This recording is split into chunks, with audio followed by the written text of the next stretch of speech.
Hi all, this is Skate, and the last video I put on this channel was about crates. And I find it hard not to get irritated on that topic, so I kept my cool during that one, I think.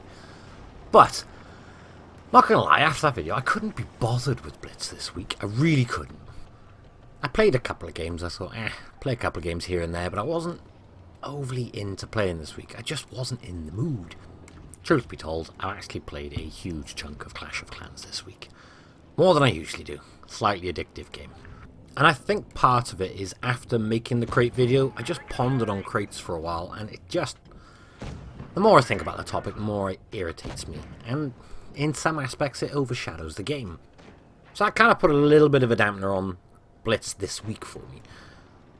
Obviously, it doesn't mean I wasn't going to make a video, though.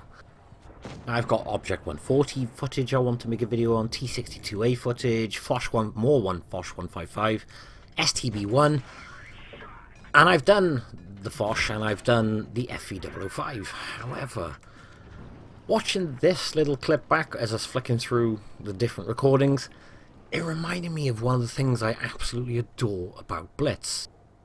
And that's the intense moments. It's the random teamwork as well. This guy in the Object 268, we're alone by here, and there's a lot of enemy tanks around. The friendly up above is about to die. We are throwing in as much cover and fire as we can to help him, but it's not going to save him. Now, when he dies, the 268 next to me does make a suggestion to fall back. And it's not a bad suggestion, however, I don't follow it. And there's two reasons I don't follow it. One, I think we can hold this long enough for all those tanks you see on the mini-map on the other side of the map to work their way around and pincer these guys in. If we fall back, we break this flank, and it gives them free rein to work their way around. So again, it's by no means a bad suggestion. But I didn't follow it. And rather than fall back like he wanted to, he stayed with me. And there is an excellent bit of synergy here, because he will come out, put his shell in, and then I'll come out, put my clip in, or my shell, and then he will come back and do the same thing again.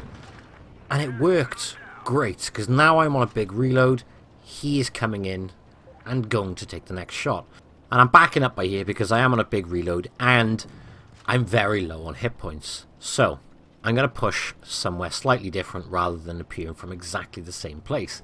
And that is when a T62A pushes us. And he misses his shot, which could have been the vital difference to us losing this flank entirely. I personally think the 268 still would have handled the scenario, but we'll never know. Now, I'm not bailing out. My idea basically was 268 is on the left, Grill in the middle, and me push in from the right. But by the time I get close, 268 finishes him off with a lovely HE shell. And that just leaves the enemy T30 against 3 of our greens who now made it to this flank. Such a simple clip, but it reminded me of one of the things which I think is absolutely great about Blitz. It's the random teamwork you occasionally get. Sometimes, obviously, you get quite the opposite. But massive credit to that 268 driver. He stuck with me, we held it, and I think, in my opinion, that would have been one of the reasons we secured that win. That, in my opinion, was a lovely bit of synergy and a lovely bit of teamwork. And that's one of the greatest things about Blitz. It really is. Maybe because it's really rare. But when it happens, it just works. And it's really nice to see. So I'm going to include another FV4005 clip. And yes, I have made a video quite recently on the FV4005. And I still stand by my opinion. I think this is a fantastically good tank.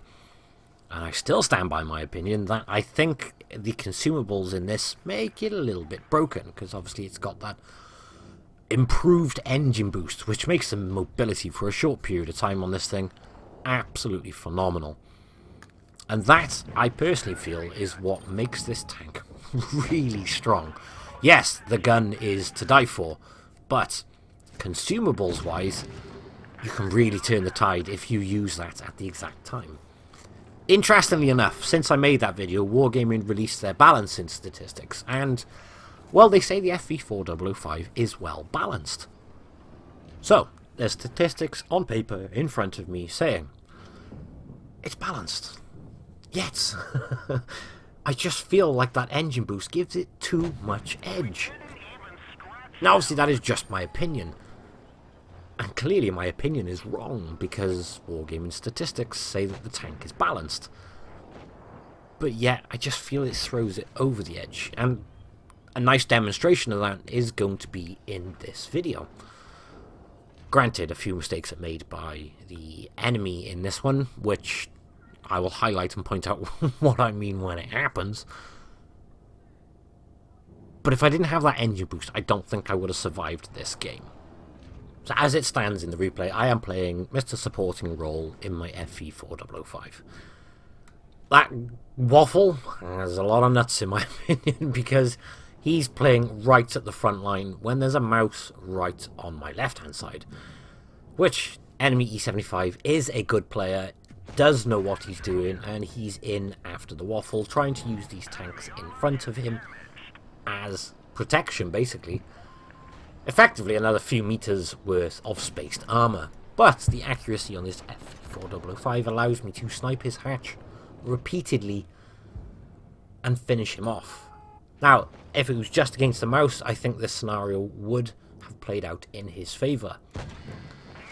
But the accuracy on this thing is great. That HE shot doesn't work, but it doesn't matter. I've got another one ready to go, and we do manage to finish him off. So that's a good player out.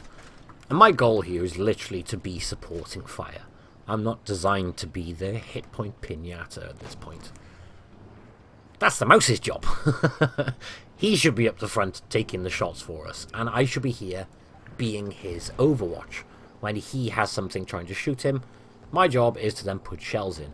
As it stands now, I noticed on the minimap, and the observant would have noticed, the back chat has gone wandering this way, and there's a waffle this way, so I can use a bush by here to finish off the waffle very, very quickly. And I hoped the mouse would have survived there, but the mouse has just been finished by the T110E4. Batchat, as expected, has made the flank.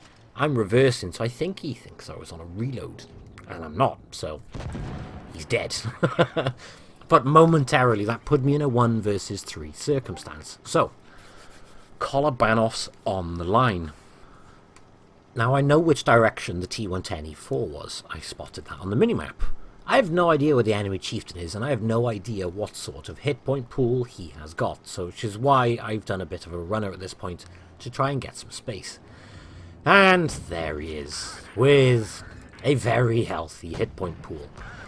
Enemy team have said he's not a very good player, which gives me some hope, but it's not like I'm hard to take out. I'm a squishy target, so my only saving grace really is my mobility and my massive burst output damage. Obviously between that though, I'm stuck on a massive reload. I'm gonna take a shot from this T110E4. I don't really have a choice in the circumstance, but it does mean I can finish him off.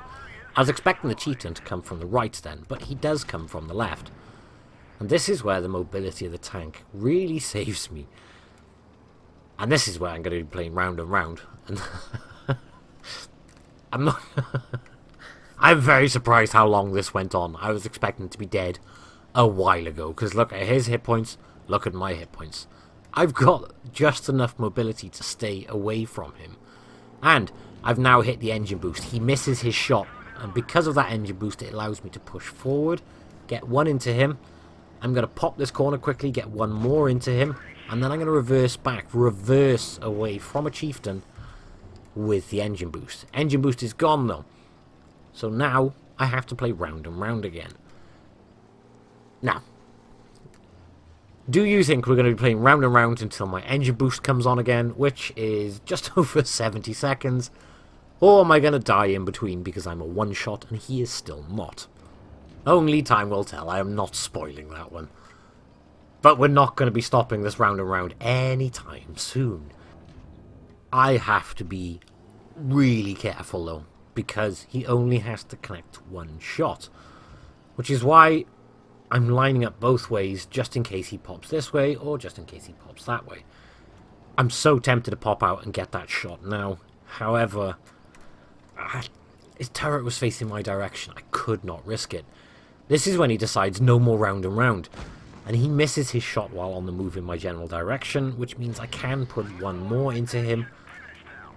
And I notice the time and I think, he's bolting it. Screw it, I'm going to play chase. And I was half expecting to go round this corner and then turn around. And then at this point now, as I go round this corner, it's just a game of fastest finger first. But that's not what he's doing. He is basically going all the way up to try and flank me, even though he knows I'm coming this direction. Turret's in the wrong position, and dead. So, bit of a cheap kill at the end. I still kind of felt like I deserved my little collar ban offs in this one though, because when we first encountered him, he was full hit points. And during our merry-go-round, he had a lot more hit points and I was a one-shot, so although he looked like he potentially wasn't the greatest of players in the nicest way, I still kind of felt like I deserved it because he only had to connect one shot. I can imagine his team just watching it going, come on, one shot. And yeah, that was the result. So, 5,900 damage in the FV4005 and a collar ban off, although it was only a collar ban off for a very short period of time, because Mr. Mouse died, and then I managed to quickly finish off the back chat. I'll tell you one thing this video does show. You don't have to play this tank absolute long range all the time. It plays a fantastic support role just behind your friendlies, because it's very hard to push a tank which chucks out that much damage in such a short period of time.